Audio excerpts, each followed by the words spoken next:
Assalamualaikum warahmatullahi wabarakatuh. Perkenalkan saya Suryo Lestari Nasution. Di sini saya dari kelas MJ 202. Baik, di sini saya ingin menyelesaikan tugas struktur mata kuliah Statistik Ekonomi dan Bisnis dengan dosen pengampu yaitu Rati Willis SEMM. Baik, selanjutnya di sini saya mengambil sesi 4 dan 10. Di sesi 4 yaitu ukuran dispersi atau ukuran penyebaran, dan di sesi 10 yaitu deret berkala atau peramalan. Baik, di sini selanjutnya saya akan membacakan mengenai ukuran dispersi. Ukuran dispersi atau ukuran penyimpangan adalah ukuran yang menyatakan seberapa jauh penyimpangan nilai-nilai data dan nilai pusatnya, atau ukuran yang menyatakan seberapa banyak nilai data yang berbeda dari nilai pusatnya. Selanjutnya di sini ada dispersi terbagi dua. Yang pertama dispersi mutlak dan dispersi relatif koefisien atau variasi koefisien. Dispersi mutlak atau jangkauan range simpangan rata-rata atau mean dispersion, atau variasi simpangan baku atau standar dispersion. Baik, ukuran jarak range, jarak atau kisaran nilai range atau ukuran yang paling sederhana. Jarak merupakan perbedaan antara nilai terbesar atau nilai terkecil dalam suatu kelompok data, baik data populasi atau data sampel. Jarak range sama dengan nilai terbesar kurang nilai terkecil. Baik, selanjutnya di sini ada contoh jarak range data tunggal. Ini baik, soalnya diketahui banyaknya truk yang lewat pada gerbang tol untuk setiap jamnya adalah sebagai berikut: 41,45,29 dan seterusnya. Berapakah range dari data tersebut? Dari data truk yang lewat pada gerbang tol adalah 41,45296111,025, dan jadi dapat diketahui kalau maksimalnya itu adalah sama dengan 59 dan minimalnya adalah 11. Maka jangkauan atau range-nya adalah R sama dengan maksimal kurang minimal. Jadi 59 kurang 11 yaitu 48. Jadi nilai dari data tersebut adalah 48. Baik, selanjutnya contoh range data berkelompok. Nah, di sini ada tabel ya. Jadi di situ ada rata-ratanya itu 140 bagi 25 sama dengan 5,6. Jadi simpangan rata-ratanya itu yaitu RS-nya sama dengan 1 bagi 25 sama dengan 19,2, jadi 0,77. Jadi nilai data berkelompoknya yaitu 0,77. Baik, selanjutnya di sini ada deviasi data.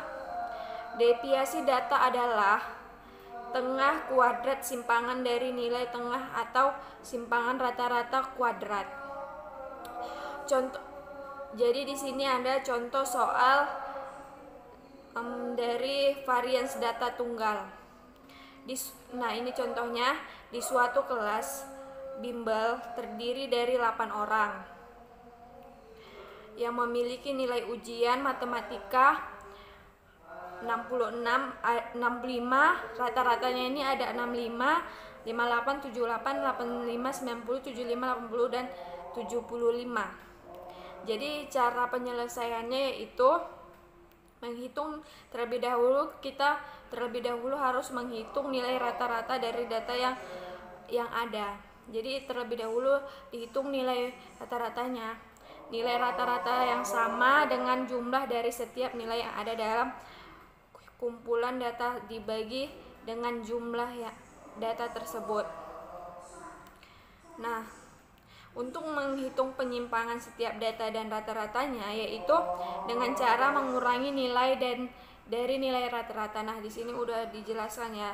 Berarti di sini nilai rata-ratanya itu ada di 75. Jadi 75 dibagi 600 per 8. Jadi hasilnya ada, nah, jadi simpangan setiap nilai data kuadrat lalu dibagi lagi dengan nilai rata-rata data. Jadi nilai rata-rata data dibagi lagi dengan nilai rata-rata yang ada. Nilai yang dihasilkan disebut varians. Jadi nilai yang dihasilkan dari nilai rata-rata itu adalah varians ya. Nah, selanjutnya di sini sudah ada hasilnya. Jadi varians data tersebut adalah 87. Jadi nilai rata-ratanya itu adalah 87,5. Baru di sini ada contoh varians data berkelompok. Nah, di sini ada contoh soalnya varians data berkelompok. Nah, di sini sudah ada tabelnya ya. Nilai sama frekuensinya. Jadi nilainya itu ya udah ada di situ ya. Terus tentukan nilai tengah dari setiap data yang ada. Selanjutnya hitung jumlah nilai kelompok. Hitung terlebih dahulu, kita harus menghitung jumlah nilai kelompoknya dengan cara nilai tengah dikali frekuensi. Jadi nilai tengahnya itu dikali dengan frekuensi. Jadi hitung nilai rata-rata dengan cara jumlah nilai kelompok dibagi dengan total data tersebut. Jadi ini hasilnya sudah ada ya, 195. Jadi nilai rata-ratanya itu 195 tambah 140 tambah 102 per 20. Jadi itu dibagi lagi hasilnya yang tadi nilai rata-ratanya tadi dibagi dengan frekuensi. Jadi hasilnya 76,5, sama seperti simpangan yang tadi.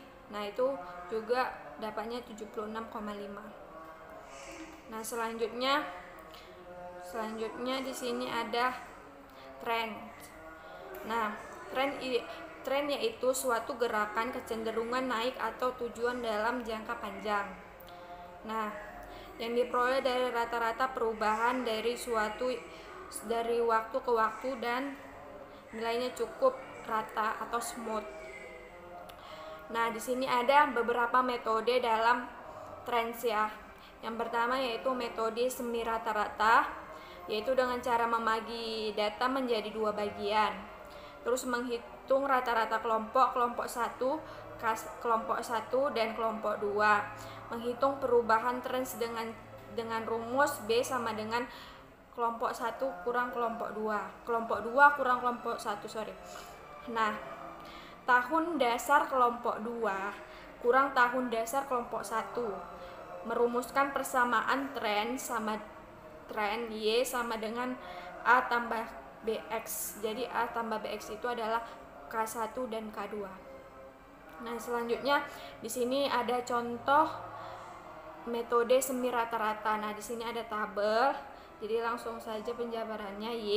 YTH sama dengan 197 sama dengan 4,93 tambah 0,5X, X tambah 2000 tambah 6,67 tambah 98,58X. B-nya sama dengan B-nya atau K1-nya sama dengan 6,67,4,93 per 2 bagi 2000. 2000-nya ini tahunnya ya, tahun. Jadi 2000 kurang 1997, jadi B sama dengan 0,58. Baik, selanjutnya metode kuadratis. Jadi ini dalam trends ini ada beberapa metode, yaitu yang pertama di sini ada metode semi rata-rata, yang kedua ada metode kuadratis. Nah, selanjutnya untuk metode kuadratis ialah untuk jangka waktu pendek. Nah, jadi kalau metode kuadratis ini untuk jangka waktu yang pendek, kemungkinan tidak bersifat linear atau metode kuadratis adalah contoh metode non-linear. Nah, adapun rumus dalam metode kuadratis yaitu Y sama dengan A tambah BX tambah CX pangkat 2. Nah, koefisien A, B, dan C dicari dengan rumus yang tertera di sini ya. Itu ada rumus koefisien ya data A, B, dan C. Nah, di sini selanjutnya ada contoh metode kuadratis ya. Nah, di sini ada tabel di sini ya. Langsung saja penjabarannya. Di sini juga ada.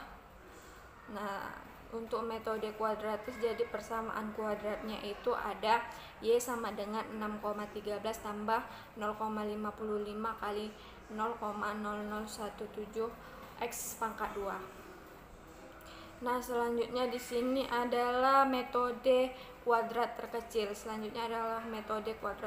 terkecil.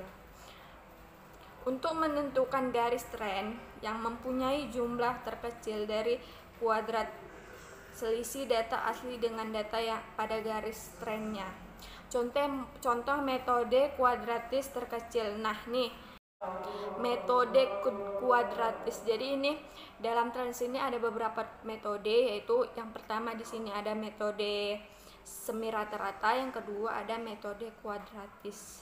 Nah, selanjutnya untuk metode kuadratis ialah untuk jangka waktu pendek. Nah, jadi kalau metode kuadratis ini untuk jangka waktu yang pendek, kemungkinan tren tidak bersifat linear atau metode kuadratis adalah contoh metode non-linear. Nah, adapun rumus dalam metode kuadratis yaitu Y sama dengan A tambah BX tambah CX pangkat 2. Nah, koefisien A, B, dan C dicari dengan rumus yang tertera di sini ya. Itu ada rumus koefisien ya data A, B, dan C. Nah, di sini selanjutnya ada contoh metode kuadratis ya. Nah, di sini ada tabel di sini ya. Langsung saja penjabarannya. Di sini juga ada. Nah, untuk metode kuadratis jadi persamaan kuadratnya itu ada Y sama dengan 6,13 tambah 0,55 kali 0,0017 X pangkat 2. Nah, selanjutnya di sini adalah metode kuadrat terkecil. Untuk menentukan garis tren yang mempunyai jumlah terkecil dari kuadrat selisih data asli dengan data yang pada garis trennya. Contoh metode kuadratis terkecil. Nah, nih ada contoh juga untuk metode kuadrat terkecil ya. Nah, di sini ada tabel juga ya, ada tabel dan penjabarannya di sini nilai A sama dengan 30,6/5 sama dengan 6,12. Nilai B 5,5 bagi 10 sama dengan 0,55. Jadi persamaan trennya ialah Y pangkat 2 6,12 tambah 0,55X. Oke. Baik, selanjutnya di sini adalah tren eksponensial. Di sini ada tren eksponensial. Nah, tren eksponensial ini adalah persamaan eksponensial dinyatakan dalam bentuk variabel waktu. Waktu di sini dilambangkan dengan X. Kalau di tren eksponensial dinyatakan sebagai pangkat untuk mencari nilai A dan B dari data Y dan data X. Digunakan rumus sebagai berikut. Nah, di sini ada juga contoh tren eksponensial ya. Jadi nilai A dan B itu didapat dengan A sama dengan A anti-in X kuarsil, B anti-in. Nah, di situ ya kita bisa lihat. Jadi sehingga mendapat persamaan eksponensial Y sama dengan 6,049 tambah atau 1 tambah 0,094. Oke, selanjutnya di sini ada variasi musim. Nah, ini kita sudah masuk ke ya nih variasi musim nih. Pas variasi musim sendiri berkaitan dengan perubahan suatu frekuensi. Nah, variasi musim ini adalah berkaitan dengan perubahan suatu frekuensi dalam musim atau bulan tertentu dalam 1 tahun. Nah, variasi musim ini dengan metode rata-rata yang sederhana. Metode rata-rata dengan tren dilakukan dengan cara yaitu indeks. Nah, metode rata-rata dengan tren dilakukan dengan metode indeks. Musim diperoleh dari perbandingan antara data asli dibagi dengan nilai tren. Jadi, oleh sebab itu nilai tren Y pangkat 2 harus diketahui dengan persamaan Y pangkat 2 sama dengan A tambah BX. Oke, saya rasa cukup sekian penjelasan saya untuk tugas struktur proyek statistik ini.